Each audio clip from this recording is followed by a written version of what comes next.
सभी मां के भक्तों को जय माता दी। पिछले वीडियो में मैंने आप लोगों को महिषासुर वध की कथा को बताया था। दुर्गा सप्तशती की कथा के इस सीरीज में आप लोगों को इस वीडियो में चौथे अध्याय की कथा में बताऊंगा महिषासुर के वध के बाद, जिसमें देवताओं ने माता जी का बहुत प्रकार से स्तुति और प्रार्थना किया है। कथा को स्टार्ट करने से पहले आप लोगों से एक रिक्वेस्ट है, अगर आप लोगों को वीडियो अच्छा लगे तो वीडियो को लाइक करिए और अगर चैनल को सब्सक्राइब नहीं किया है तो चैनल को सब्सक्राइब कर लीजिए, क्योंकि ऐसे ही वीडियो आप लोगों को हमारे चैनल पर देखने और सुनने को मिलेगा। दुर्गा सप्तशती के चौथे अध्याय की कथा को आरंभ करते हैं। हाथ जोड़कर के माता जी का ध्यान करेंगे अपने घर परिवार के सुख शांति के लिए। सिद्धि की इच्छा रखने वाले पुरुष जिनकी सेवा करते हैं तथा देवता जिन्हें सब ओर से घेरे रहते हैं, उन जया नाम वाली दुर्गा देवी का ध्यान करें। उनके श्रीअंगों की आभा काले मेघ के समान श्याम है। वे अपने कटाक्षों से शत्रु समूह को भय प्रदान करती हैं।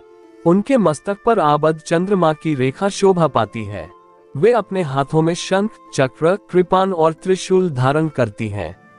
उनके 3 नेत्र हैं। वे सिंह के कंधे पर चढ़ी हुई हैं और अपने तेज से तीनों लोकों को परिपूर्ण कर रही हैं।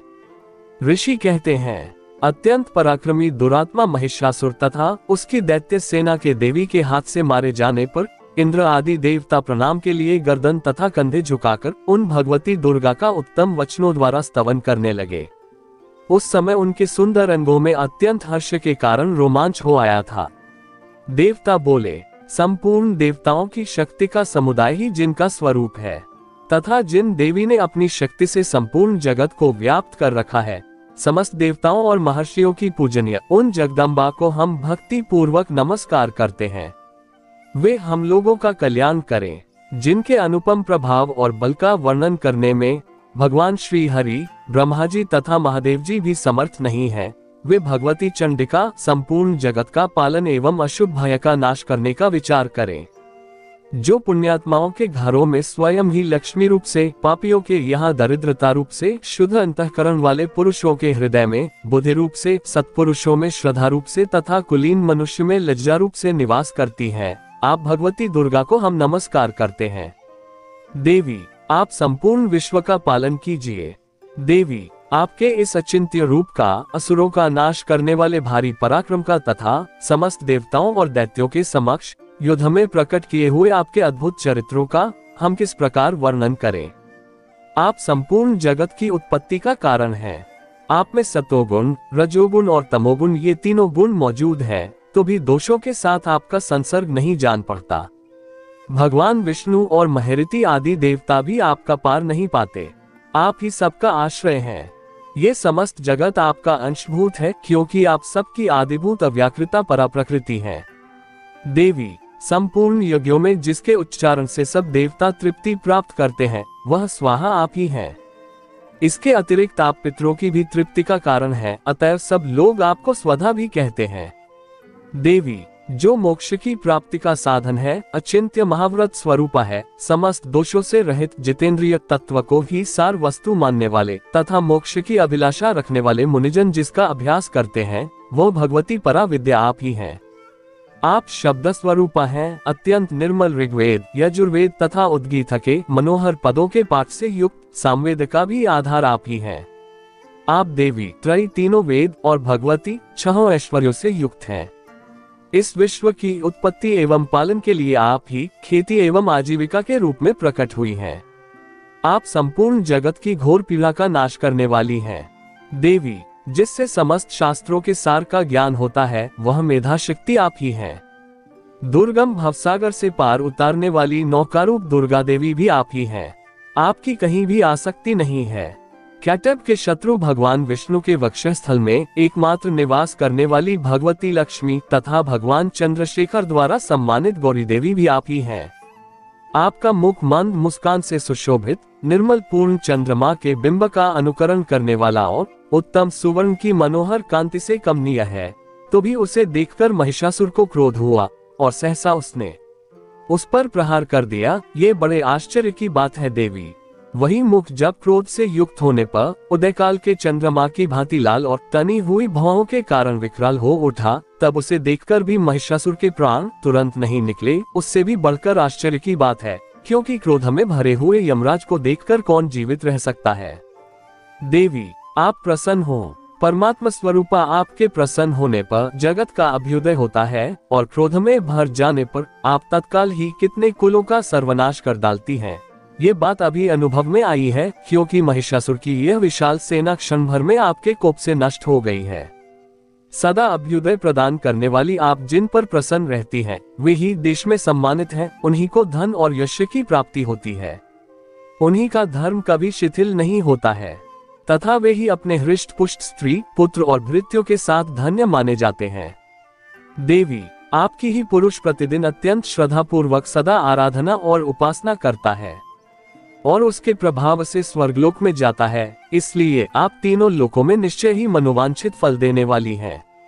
माँ दुर्गे, आप स्मरण करने पर सब प्राणियों का भय हर लेती हैं और स्वस्थ पुरुषों द्वारा चिंतन करने पर उन्हें परम कल्याणमयी बुद्धि प्रदान करती हैं। दुख, दरिद्रता और भय हरने वाली देवी, आपके सिवा दूसरी कौन है जिसका चित्त सबका उपकार करने के लिए सदा ही दयार्द रहता हो। देवी, इन राक्षसों के मारने से संसार को सुख मिले तथा ये राक्षस चिरकाल तक नरक में रहने के लिए भले ही पाप करते रहे हो, इस समय संग्राम में मृत्यु को प्राप्त होकर स्वर्गलोक में जाएं।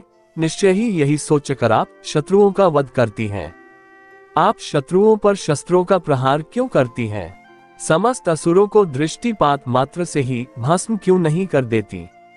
इसमें रहस्य है। ये शत्रु भी हमारे शस्त्रों से पवित्र होकर उत्तम लोकों में जाए, इस प्रकार उनके प्रति भी आपका विचार अत्यंत उत्तम रहता है।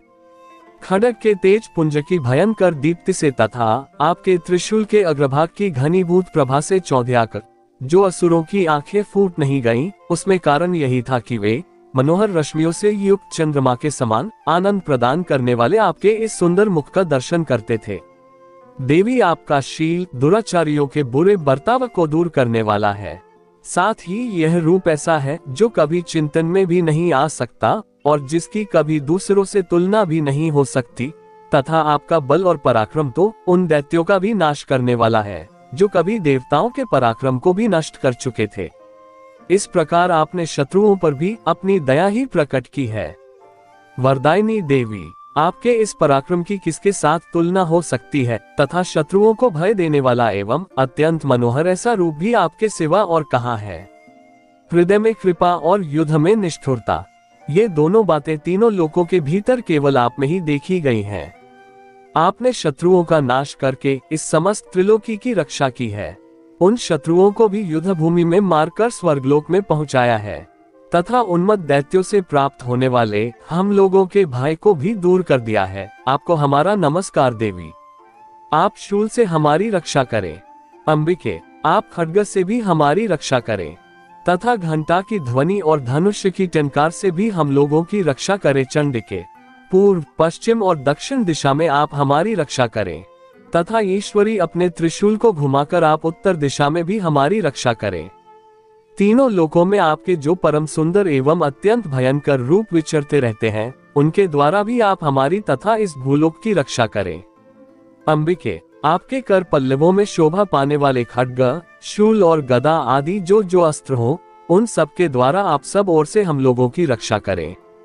ऋषि कहते हैं, इस प्रकार जब देवताओं ने जगन माता दुर्गा की स्तुति की और नंदन वन के दिव्य पुष्पों एवं गंध चंदन आदि के द्वारा उनका पूजन किया, फिर सबने मिलकर जब भक्तिपूर्वक दिव्य धूपों की सुगंध निवेदन की, तब देवी ने प्रसन्न वदन होकर प्रणाम करते हुए सब देवताओं से कहा। देवी बोली, देवताओं, तुम सब लोग मुझसे जिस वस्तु की अभिलाषा रखते हो उसे मांगो।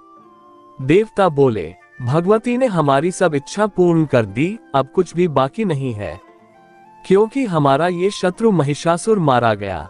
महेश्वरी, इतने पर भी यदि आप हमें और वर देना चाहती हैं, तो हम जब जब आपका स्मरण करें तब तब आप दर्शन देकर हम लोगों के महान संकट दूर कर दिया करें तथा प्रसन्नमुखी अंबिके, जो मनुष्य इन स्तोत्रों द्वारा आपकी स्तुति करे, उसे धन समृद्धि और वैभव देने के साथ ही उसकी धन और स्त्री आदि संपत्ति को बढ़ाने के लिए आप सदा हम पर प्रसन्न रहें। ऋषि कहते हैं, राजन, देवताओं ने जब अपने तथा जगत के कल्याण के लिए भद्रकाली देवी को इस प्रकार प्रसन्न किया, तब वे तथास्तु कहकर वहीं अंतर्ध्यान हो गईं। भूपाल, इस प्रकार पूर्व काल में तीनों लोकों का हित चाहने वाली देवी जिस प्रकार देवताओं के शरीरों से प्रकट हुई थी, वह सब कथा मैंने कह सुनाई। अब पुनः देवताओं का उपकार करने वाली वे देवी दुष्ट दैत्यों तथा शुंभ निशुंभ का वध करने एवं सब लोगों की रक्षा करने के लिए गौरी देवी के शरीर से जिस प्रकार प्रकट हुई थी, वह सब प्रसंग मेरे मुंह से सुनो। मैं उसका तुमसे यथावत वर्णन करता हूँ। इसके आगे की कथा आप लोगों को अगले वीडियो में प्राप्त होगी। किस प्रकार माताजी ने शुभ निशुंभ का वध किया, ये जानने के लिए तब तक आप मेरे अगले वीडियो का इंतजार करिए, और अगर वीडियो अच्छा लगा हो तो वीडियो को लाइक करिए। चैनल को अगर अभी तक आपने सब्सक्राइब नहीं किया है तो चैनल को सब्सक्राइब करें और एक कमेंट करके हमें अपनी उपस्थिति का अनुभव कराएं।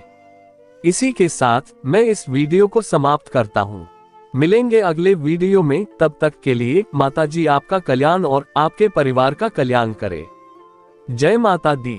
इस प्रकार श्री मार्कंडेय पुराण में सावर्णिक मनवंतर की कथा के अंतर्गत देवी महात्म्य में शक्रादि स्तुति नामक चौथा अध्याय पूरा हुआ।